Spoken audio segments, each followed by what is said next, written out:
Hey guys, welcome to Toy Shop. Today we're going to be prepping an acid battery. Alright, so we got everything unboxed. You got your battery, your instructions, and your acid. In here, this red tube is what we're going to put on the acid bottle here to start filling all these little holes in here. And then you've got your vent hose in here. And then we got some bolts to hook up to our terminals. Alright, very first step, do not forget this. This little vent rubber nipple here, that's got to come off. Acid batteries are vented and they need to stay vented. You can't build up pressure or they will go kaboom. Alright, we're going to pull all the little red tabs off.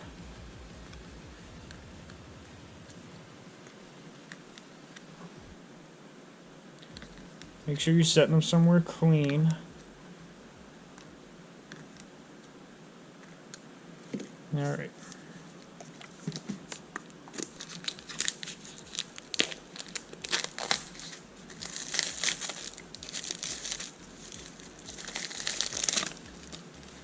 Alright. So now for the acid, you want to kind of cut the tip, kind of like a caulking gun, or tube of caulk. You don't want to cut it down too far because you need to have room for this red hose to go on.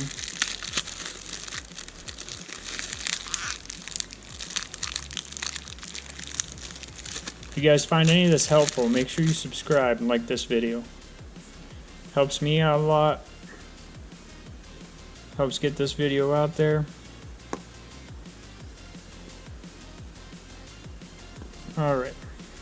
So we got the hose on. So now basically all we're going to do is hold the end of the hose, put it in each hole, and then start filling it.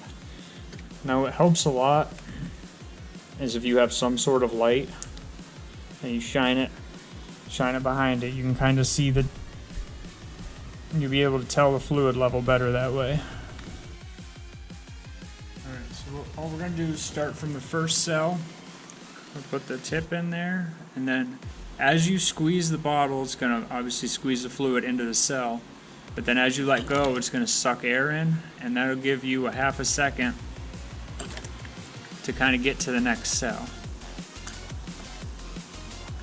Now they usually fill up pretty fast on the first round, so you got to go back 2, sometimes 3 times to make sure you get it completely topped off, because there will be a lot of air bubbles in each cell between the plates the first time you add acid to this.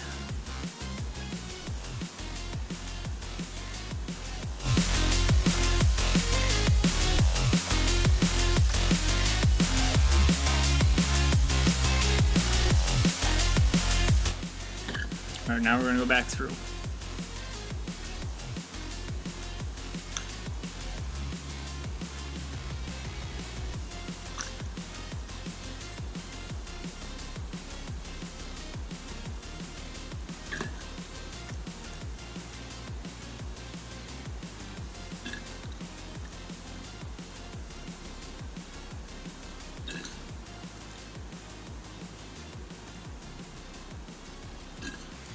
And top off some of these that settled a little more than other ones.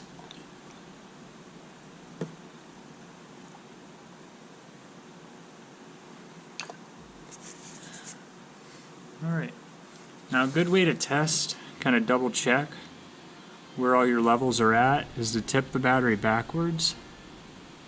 And by doing that, you should be able to kind of see where the fluid line is, and then slowly set it back down on the table and see where that fluid level rests at. So if you tip it way back, it should be way underneath the minus line here. And as you start to bring it back, you'll see the levels start to come back up. I'm going to let this sit for a couple minutes. I'm going to go back through and top off each cell, and then we're going to put the caps on. Alright, now before we put these caps in, I usually dribble a little bit. But to take care of that, take a clean rag and just kind of dab at the top here. Battery acid doesn't seem to absorb into a paper towel quite as fast as water does. Kind of like push it down, give it a second to absorb in. Make sure it's clean. You don't want to be shoving anything dirty down in here, in the cells, while you're doing this. And then we're just going to push the caps right into place.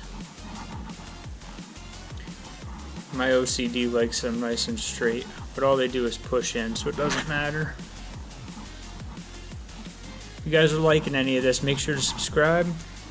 I'm gonna get better at posting more often, with more how-tos and tips, and boy, do I have a lot of projects in store. But give all these one final push down, make sure those are good. Alright, now we have to let this battery sit for a little bit. There's going to be a little bit of charge in this battery, so technically you could put it in your machine and it probably would start and run. But batteries have a sort of memory in them where if you don't fully charge it as soon as you get it prepped, then it'll never fully charge to its potential. So you're better just to let it sit for an hour. Make sure you keep this vent open so it has some room to breathe and stuff in here to work any air bubbles that still might be in it out of there and let them escape. And then we're going to put this on the charger. So once we get it in the charger, we are going to put this vent hose on it, and then we'll be in good shape. So one other thing I wanted to show you guys, you got your nuts and your bolts and your washers, and it's pretty straightforward. You stick the square nut in the hole, maybe stick that in the hole, and you stick your bolt in. Now sometimes what's hard, sometimes these bolts aren't long enough to actually reach the nut when you stick the bolt in and start trying to get it started, especially if you get 1 or 2 or 3 different wires attached onto this post. So a little trick that I like to do is you take a piece of your handy dandy vent line that it comes with,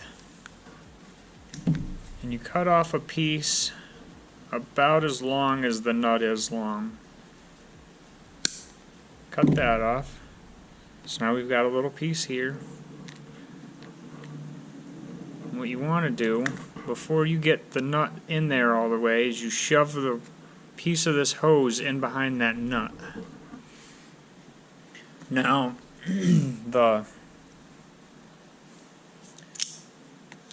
that piece of hose is collapsible, so when the bolt starts to thread into it, it'll kind of push that hose out of the way. But it helps keep your nut up against this face so you can get the bolt started.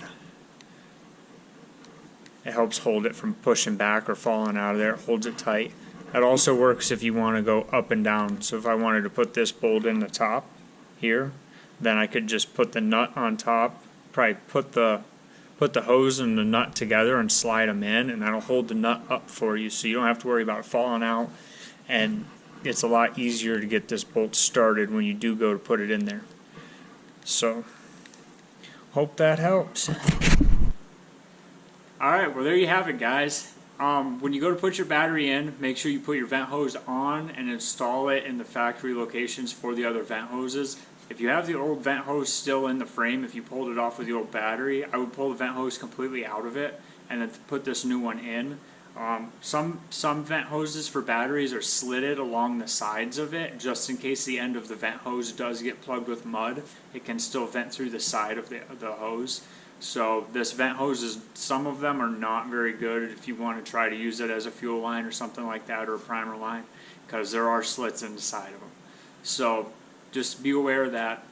But make sure you get your hose vented or routed properly. Make sure it's not going to end up dripping on a frame or a swing arm or anything like that, because if you do happen to lay the bike over or the wheeler over and it does get some acid in that, you don't want it dripping on your frame. So make sure it's going right down towards the ground with nothing underneath it. But other than that, if you guys like this, found any of this helpful, please subscribe. We just broke 100, so we're headed for 200 now. So I I appreciate all you guys, and until next time.